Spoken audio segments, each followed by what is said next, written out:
Bismillahirrahmanirrahim. So we are ready. Our topic is cloud computing fundamental. तो हम from the scratch चलेंगे. Cloud computing देखेंगे क्या होता है और इसका ओरिजिन कैसे हुआ है. अच्छा, तो कहानी ये थी, स्टोरी ये थी कि जब भी आपको इन्फॉर्मेशन को एक्सेस करना होता था, आपको अपनी क्या कहते हैं इन्फॉर्मेशन जो आपकी जो है स्टोर है किसी रिमोट लोकेशन पे, ठीक है, उसको आपको एक्सेस करना है. आपकी नीड है, आपकी वांट है एक पार्टिकुलर किस्म के डेटा को एक्सेस करने के लिए. तो आप अपने लैपटॉप, अपने डेस्कटॉप, अपने स्मार्टफोन या किसी भी ऐसी डिवाइस से आप इंटरनेट से कनेक्ट होते हैं और इंटरनेट पे कहीं ना कहीं वो रिमोट लोकेशन पे वो जो है सर्वर के ऊपर आपका डेटा जो है वो स्टोर्ड होता है. ठीक है, तो आप जो है फेसबुक, ईमेल, यूट्यूब जैसी एप्लीकेशन के फेस को यूज़ करते हुए, उनके फ्रंट एंड को यूज़ करते हुए अपनी उस एप्लीकेशन को किसी भी वक्त with no time, with no delay, ठीक है, उसको एक्सेस कर लेते हैं. ये कहानी तो हमें पता है कि जो है क्लाउड कंप्यूटिंग का कॉन्सेप्ट कहाँ से ओरिजिन हुआ. तो उससे पहले की जो कहानी ये है कि हमने ये बात समझनी होगी कि हम अपने लैपटॉप से, अपने मोबाइल से, अपने स्मार्टफोन से, ठीक है, और अपनी डिवाइस को यूज़ करते हुए इंटरनेट से कनेक्ट होते हैं. और इन एप्लीकेशंस जैसे कि यूट्यूब है, फेसबुक है और क्या कहते हैं ईमेल है, हम अपनी ड्रॉप बॉक्स हो गया, ठीक है, और इस तरह के एप्लीकेशन को यूज़ करते हुए अपनी इन्फॉर्मेशन को एक्सेस कर लेते हैं. वो इन्फॉर्मेशन कहाँ पे रखी हुई होती है? वो इन्फॉर्मेशन जो है वो हमारे क्लाउड पे रखी हुई होती है. एक रिमोट लोकेशन जो है वहाँ पे रखी हुई होती है जिसको हम no time, with no delay. और हालांकि हमें ये बात पता है कि मिलियंस ऑफ यूज़र जो है वो उस एक मिनट में कनेक्टेड हैं और वो भी अपनी अकॉर्डिंगली, अपनी रिक्वायरमेंट के मुताबिक, अपनी नीड, अपनी वांट के मुताबिक उस इंफॉर्मेशन को एक्सेस कर रहे हैं. और उतनी ही देर में वो भी एक्सेस कर रहे हैं और मैं एज ए इंडिविजुअल भी उसको एक्सेस कर रहे हैं. तो वो कैसे मैनेज हो रहा है? यूज़र कस्टमर की वांट के अकॉर्डिंगली वो एप्लीकेशन कैसे सर्व कर रही है उसकी रिक्वायरमेंट को. तो इस इंफॉर्मेशन की सप्लाई को, के डेटा, उनकी डिटेल्स कस्टमर की नीड के मुताबिक उनकी तरफ पहुंच रहा है, उनको सप्लाई किया जा रहा है. ये जो है ये हमारे पास जो है इस अंडरस्टैंडिंग को हम क्लाउड कंप्यूटिंग का नाम देते हैं. अच्छा, अब देखते हैं कि क्लाउड कंप्यूटिंग की मोटिवेशन क्या है. अब हमें ये बात पता है कि अगर आपको जो है सपोज़ कर लें आपको सॉफ्टवेयर हाउस चलाना है, सॉफ्टवेयर हाउस की ज़रूरत है आपको, ठीक है, तो किसी सॉफ्टवेयर आपने बनाना है तो आपको भाई उसके लिए रिसोर्सेज चाहिए, ठीक है, आपको कंप्यूटिंग रिसोर्सेज चाहिए, ठीक है, आपको पहले तो हार्डवेयर चाहिए होगा, सॉफ्टवेयर चाहिए होगा, ठीक है, फिर आपको नेटवर्क चाहिए होगा, फिर आपको स्टोरेज चाहिए होगा. ये चार चीज़ें जो है वो बहुत बेसिक चीज़ें हैं, ठीक है. तो इसके लिए आपको जो है वो भाई इन्वेस्ट करना पड़ेगा पैसा. आपको पैसा इन्वेस्ट करना पड़ेगा. आपको in computing hardware, in computing infrastructure को परचेज करना पड़ेगा, ठीक है, ऑन प्रेमिसेस इसको, इस सिनेरियो को ऑन प्रेमिसेस कहते हैं कि आप अपने प्रेमिसेस को परचेज करते हैं बाकायदा, ठीक है. और इसके बाद जब आप इसको परचेज कर लेंगे तो आपको रखने के लिए कोई जगह भी चाहिए होगी, आपको इंफ्रास्ट्रक्चर भी चाहिए होगा, ठीक है, आपको कोई बिल्डिंग भी चाहिए होगी, आपको कोई गोडाउन चाहिए होगा जिसमें आप तमाम चीज़ों को सेटल करोगे, ठीक है. फिर इन चीज़ों की मेंटेनेंस के लिए आपको और मज़ीद चीज़ें चाहिए होंगी. सपोज़ करें आप एक कंप्यूटर जो एक सर्वर की तरह एक्ट कर रहा है तो उसको ठंडा रहने के लिए और भी मज़ीद चीज़ें जो उसको इंस्ट्रूमेंट चाहिए होंगे जो उसको ठंडा रखें. एसी चाहिए होगा, फ़ैन चाहिए होगा, है ना. और ये तमाम चीज़ें आपको बाकायदा पूरी परचेज़ करनी पड़ेंगी, ठीक है. इसके अलावा अगर कोई खुदा न खास्ता कोई मिसहैप हो जाता है, कोई क्लैश आ जाता है ना, कोई नेचुरल डिज़ास्टर आ जाता है तो उसकी बिना पे भी आपको उसका जो नुकसान होने वाला है उसको भी आपको हैंडल करना पड़ेगा. और इन एनी केस खुदा न खास्ता अगर जो है क्या कहते हैं कोई बैकअप का सीन नहीं हुआ और आपके कंप्यूटर के अंदर कोई क्लैश आ गया तो आपका डेटा गया, आपने डेटा जो सेव किया हुआ था वो भी चला गया.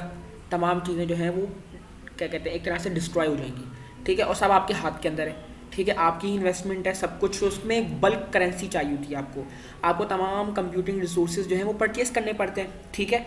तो और आपको फिर उसको मेंटेन भी करना पड़ता है तमाम उन सबको ऑपरेशनल बनाने के लिए. तो ये तमाम चीज़ें जो हैं वो कॉस्ट ऐड करती हैं। अच्छा, अगर ऐसा हो जाए कि मुझे ये तमाम चीज़ें ख़रीदनी ना पड़े, कोई प्रोवाइडर, कोई सप्लायर मुझे ये तमाम चीज़ें दे दे और मैं अपनी नीड के मुताबिक, अपनी वांट के मुताबिक, अपने टाइम के मुताबिक, अपनी फैसिलिटी के मुताबिक जब चाहूँ, जितना चाहूँ उसको यूज़ करूँ, और जितना मैं यूज़ करूँगा उसके अकॉर्डिंगली मैं पे करूँ, तो कितना ही बेहतरीन हो जाएगा। तो ये जो कॉन्सेप्ट है ना, कि दूसरी साइड पे हम ये भी कर रहे हैं कि भाई हमें सपोज़ करें मैं जब एक रेंट पे रूम लेता हूँ तो मैं क्या करता हूँ, उस रेंट पे रहने के लिए अगर मैं उस घर में मौजूद भी नहीं हूँ तो मुझे उसका किराया देना पड़ेगा, है ना भाई। मैंने 1 महीने के लिए रेंट लिया, 1 महीने के लिए जब मैंने रेंट लिया तो बेशक मैं उसमें नहीं रह रहा, मैं तो जॉब पे हूँ पूरा दिन, ठीक है, और रात में 2 घंटा आके गुजार रहा हूँ। सिर्फ 2 घंटे के लिए मैं इतनी नींद पूरी करने के लिए अपने घर पे आके रह रहा हूँ, लेकिन मुझे पूरे महीने का किराया देना पड़ेगा, है ना। ये भी तो एक कॉन्सेप्ट है। लेकिन ऐसा नहीं होगा। आप जित सपोज़ करें अगर ऐसा हो कि भाई अगर मैं 2 घंटे के लिए रूम ले रहा हूँ, जैसे कि होटल में क्या करते हैं, आप 2 घंटे के लिए, मुझे 2 घंटे के लिए रूम चाहिए, तो 2 घंटे के अकॉर्डिंगली जितना पैसा बनेगा, जितना अमाउंट बनेगा आपको वो मिल जाएगा। इसके अलावा यहाँ पे फ्लेक्सिबिलिटी है, स्केलेबिलिटी है, ठीक है, और इलास्टिसिटी है। इन तीनों में क्या है कि आप जितनी चाहें रिसोर्सेज को अप कर सकते हैं, जितनी चाहें रिसोर्सेज को स्केल डाउन कर सकते हैं, स्केल अप कर सकते हैं अपनी नीड के मुताबिक। जितना स्टोरेज चाहिए आप बोलें, आपको मुझे इतना स्टोरेज चाहिए, ठीक है, मुझे इतना हार्डवेयर चाहिए, मुझे इतना नेटवर्क चाहिए, मुझे इतना इंफ्रास्ट्रक्चर चाहिए, ठीक है, और तो आपको आपकी रिक्वायरमेंट, आपकी नीड, आपकी वांट के अकॉर्डिंगली आपको तमाम चीज़ें जो हैं वो प्रोवाइड की जाएंगी, और जितनी देर, जितनी मुद्दत तक आप उसको यूज़ करेंगे आप जो है उसके लिए उसको पे करेंगे। सिंपल कहानी है। तो ये क्या है, नीडेड एंड पे ओनली फॉर द यूजेज। जितना यूज़ करेंगे उतना आप पे करें। बहुत आसान गेम हो गई। तो क्लाउड कंप्यूटिंग हमें ये बताती है। तो क्लाउड कंप्यूटिंग का मतलब क्या हुआ? अगर किसी ने पूछा भाई क्लाउड कंप्यूटिंग है क्या, ये तो बताओ। तो क्लाउड कंप्यूटिंग सिंपल ये है कि आप जो है कंप्यूटेशनल रिसोर्सेज को, कंप्यूटिंग पावर को, कंप्यूटिंग इंफ्रास्ट्रक्चर को जो है वो हायर करेंगे, हासिल करेंगे, लाएंगे अपने पास, ठीक है, इंडिविजुअल के लिए, इंडिविजुअल यूज़ के लिए, इंडिविजुअल रिक्वायरमेंट के लिए, या फिर किसी ऑर्गेनाइजेशनल रिक्वायरमेंट के लिए, ठीक है। और जितना आप कंज्यूम करेंगे सर्विसेज को उतना आप पे करेंगे। सिंपल कहानी है ये वाली। क्लाउड कंप्यूटिंग का क्या मतलब है? क्लाउड कंप्यूटिंग का मतलब ये है कि आप कंप्यूटिंग रिसोर्सेज को, कंप्यूटिंग इंफ्रास्ट्रक्चर को, कंप्यूटिंग पावर को क्या कहते हैं, हायर करते हैं, ठीक है, उसको क्या कहते हैं, परचेज करते हैं एक तरह से, और उसको यूज़ करते हैं अपनी रिक्वायरमेंट के मुताबिक, अपनी नीड के मुताबिक। उनको बताते हैं कि भाई मुझे इतनी इतनी इतनी नीड है, इतने इतने इतने चीज़ों की नीड है, तो आप मुझे ये चीज़ दे दें, और जितना आप कंज्यूम करेंगे उतना आप पे करेंगे। तो इससे हुआ क्या, इससे फ़ायदा क्या हुआ हमें? तो हमें ये फ़ायदा हुआ कि जो हम लार्ज कंप्यूटिंग इन्वेस्टमेंट करते थे ना, वो एलिमिनेट हो गई है।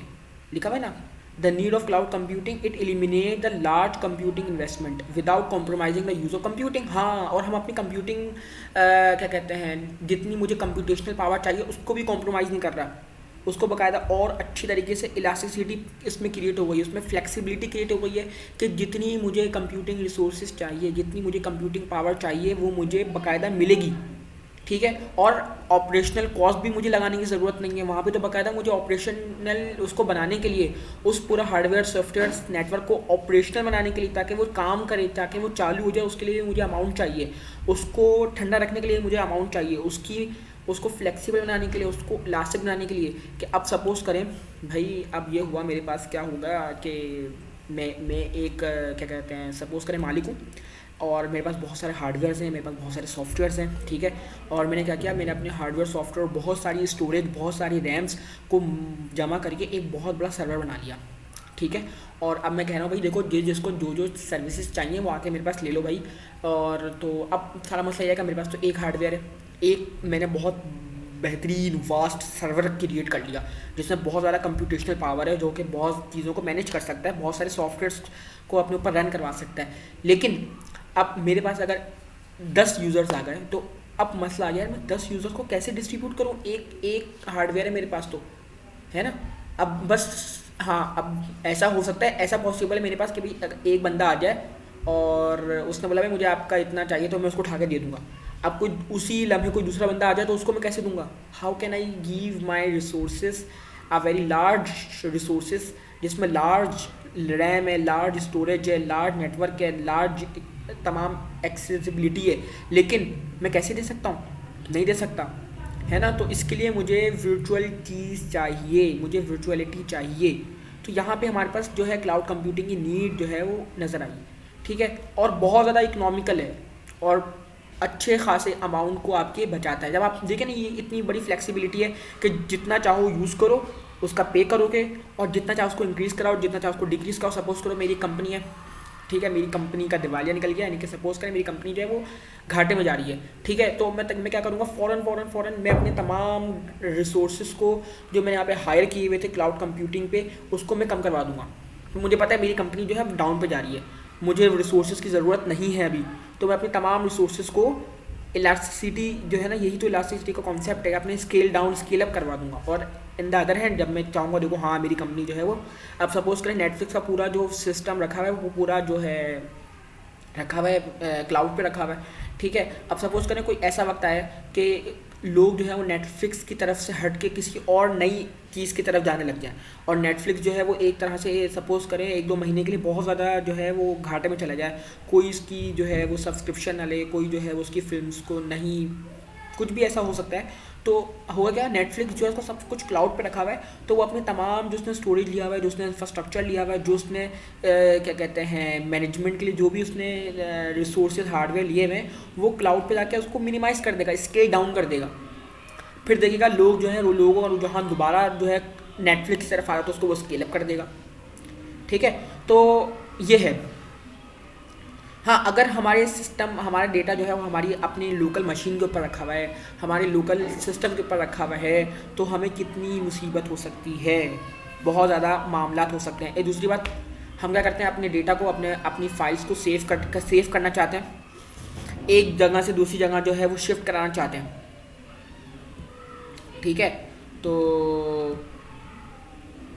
तो क्या होगा, अगर मैं अपनी फ़ाइल्स को अपने सिस्टम की फ़ाइल्स वगैरह को मैं एक जगह से दूसरी जगह शिफ्ट कराना चाहता हूँ, तो क्या सिस्टम होता है भाई, मैं अपने कंप्यूटर में USB लगाता हूँ, कोई एक्सटर्नल हार्डवेयर लगाता हूँ, कोई CD लगाता हूँ, कॉम्पैक्ट डिस्क लगाता हूँ, उसमें वो डेटा जो है वो शिफ्ट कर देता हूँ, ठीक है। और उस USB को दूसरी जगह लेके जाता हूँ, उसमें उस हार्डवेयर में फिट करता हूँ, और उससे कॉपी करके उस चीज़ में क्या कहते हैं डाउनलोड कर लेता हूँ। यही कॉन्सेप्ट है कि भाई हम हार्डवेयर USB के थ्रू, यूनिवर्सल सीरियल बस के थ्रू, फ्लैश ड्राइव के थ्रू अपने डेटा को एक जगह से दूसरी जगह शिफ्ट कराते हैं।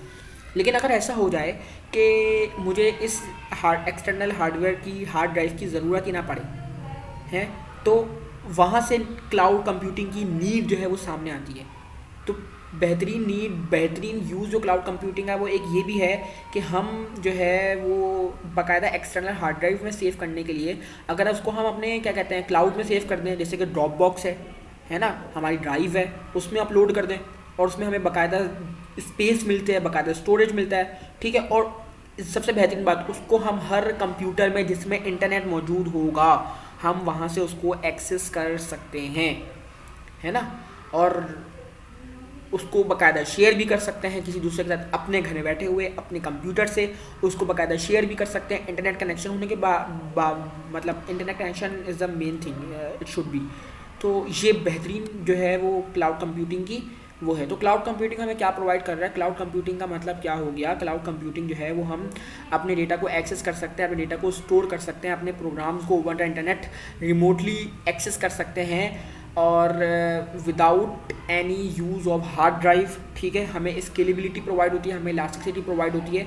यहाँ तक के लिए इतना ही क्लाउड कंप्यूटिंग का ये मेन कॉन्सेप्ट मैंने आपको समझाने की कोशिश की है कि हमें क्लाउड कंप्यूटिंग की क्यों ज़रूरत पड़ती है, क्लाउड कंप्यूटिंग क्या है, इससे पहले हम क्या करते थे, और अब जो है क्लाउड कंप्यूटिंग की हेल्प से हमें किन किन चीज़ों की जो है वो आसानी फैसिलिटी प्रोवाइड हो गई है।